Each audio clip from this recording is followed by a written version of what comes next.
నమస్కారం. మనం ఇవాళ హెమరేజ్ గురించి మాట్లాడుకుందాము. హెమరేజ్ ని జనరల్ గా పైల్స్ అని కూడా అంటారు సాధారణ భాషలో. సో పైల్స్ అంటే ఏంటి?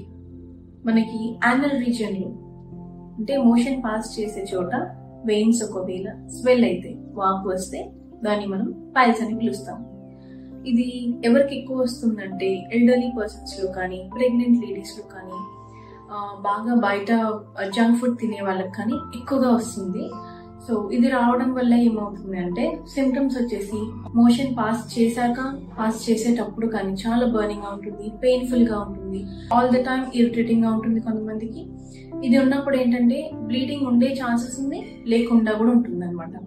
పైల్స్ కి హోమియోపతిలో ది బెస్ట్ మెడిసిన్స్ ఉన్నాయండి. మనము నాన్ ఇన్వేసివ్ టెక్నిక్ అంటే ఎటువంటి ఆపరేషన్స్ చేయకుండా కానీ ఈజీగా పైల్స్ ని రిమూవ్ చేసుకోవచ్చు అనమాట. యానల్ రీజియన్ లో బ్లడ్ వెజల్స్ టార్చర్స్ అవుతుంటాయి. సో అది మనము రిటైన్ చేయడానికి ట్రై చేస్తుంటాం, ఎలాస్టిసిటీ పెంచడానికి ట్రై చేస్తూ ఉంటాం. శ్రేష్ఠ హోమియో కేర్ లో పైల్స్ కి symptomatic and personalised approach of treatment ఉంటుంది. పేషెంట్ యొక్క ఫిజియాలజీ అండ్ డైట్ హ్యాబిట్స్ ని బట్టి ఇండివిజువలైజ్డ్ మెడిసిన్ కాంబినేషన్ డిసైడ్ చేస్తాం. దీనివల్ల మీకు రిజల్ట్స్ ఫాస్టర్ గా ఉంటాయి అండ్ పర్మనెంట్ క్యూర్ ఉంటుంది అనమాట.